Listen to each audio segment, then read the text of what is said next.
Let's talk about the most effective way to pitch a landlord on Airbnb Arbitrage so that they are open to the concept. By the end of this video, you're going to know how and what to say to a landlord or a property management company, and also some words and things that you should not say that are going to raise a red flag. Let's jump right in. This is exactly how my pitch sounds. Hello, John. I see your listing here on 123 Main Street. Is it still available? And they say, yes, it is. Awesome. I run a corporate housing company where we work with working professionals who are coming to the area to provide a service or for training. Typically, what we do is we lease properties just like yours on a 12-month lease. We would pay the advertised amount of $37.50 per month. And with your permission and consent, we would then be able to operate our business. Our company does a deep cleaning after each and every guest. That's typically 4 to 8 times per month, which allows us to keep your property in for sale condition. On top of that, we handle any minor repairs as needed. And so again, your property is going to stay in 5-star condition after we return it to you. Is that something that you would consider? Most of the time, they don't say yes, and they just need to know more information. And in my experience, most of the time, if they say no, it's because you failed to give them enough information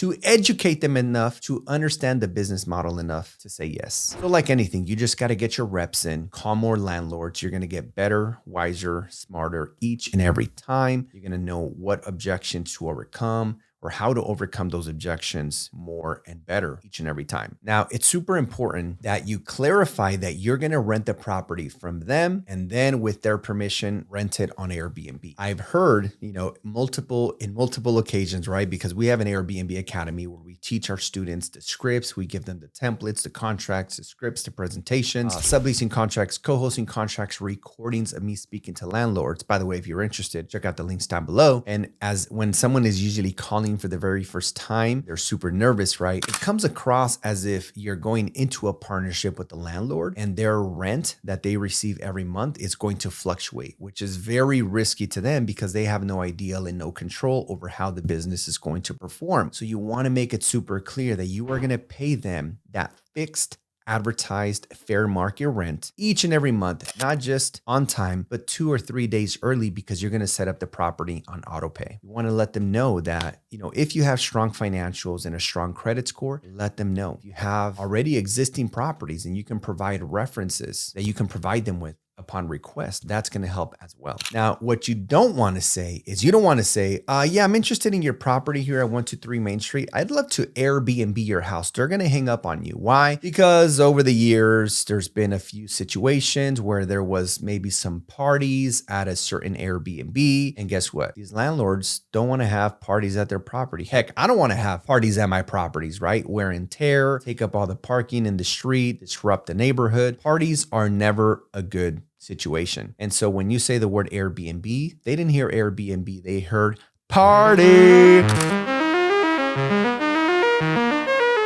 And here's the truth. We don't allow parties, events. We have quiet hours from 9 p.m. to 9 a.m. We have security cameras. We run a pretty tight ship. We do not allow parties. We only allow professionals. Who are professionals to me? It's either an actual business owner, a corporate booking, a family traveling to have a good time, out music and without disrupting the neighborhood, or a traveling nurse or a relocation company. These are all categorized to me as professionals. And the best way to present this opportunity is as corporate housing because it helps them understand that you truly only work with professionals. Now let's talk about some objections that may come up. One objection is, well, Jorge, how do I know you're going to pay me on time? This is where you can provide them with the proof of setting up the property on auto pay. Whether you do it with a physical form or online, there's going to be a confirmation of the auto pay from this account to this account on this day for this amount. Show them that proof of the auto payment so that they have peace of mind. The next question is, they may have been living in that property that they just moved out of, and now you're going to use it for your business, and they might have a great relationship with Jack and Sue. So you want to let them know that you're going to introduce yourself to Jack and Sue, the neighbors, across, behind, and to the side. Let them know that you're going to provide them with your contact information so that if they ever need to be in contact with whoever's running the business, they can call you directly rather than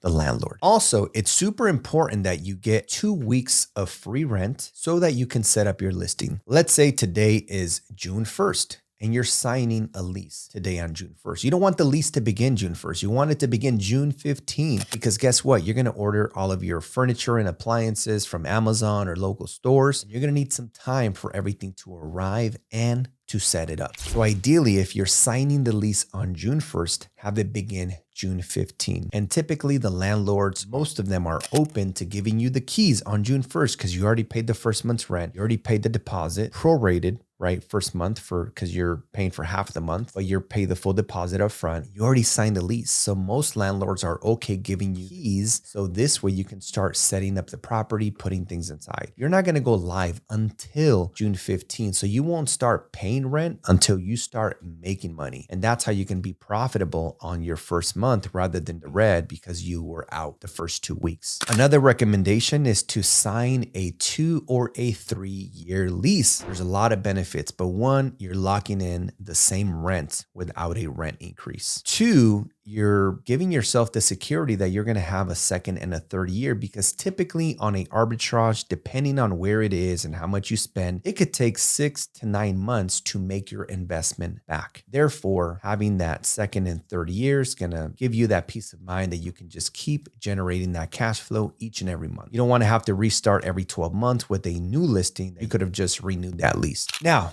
there's something really important that I want to go over, but before I do that, make sure you guys hit that subscribe button and notification bell, and also make sure you guys hit that like button. Now, there's 3 pieces of documentation that you want to provide to each and every landlord. Number 1 is the application. 2, provide them with 3 months worth of bank statements so that they see that you have the capital necessary. And finally, provide them 3 with a copy of your credit report. They're going to see that, hey, this person is professional. They brought me all these pieces of documentation. You're going to show that you're trustworthy, that you're credible. And if they decide to move forward with you, only then should they run your credit. I'm not going to let someone run my credit unless I know that we're already going to move forward. With that being said, guys, I hope you guys enjoyed this video. Again, make sure you guys follow me on Instagram, where I post content each and every day. And also, if you have any questions, drop them in the comments down below. See you on the next one.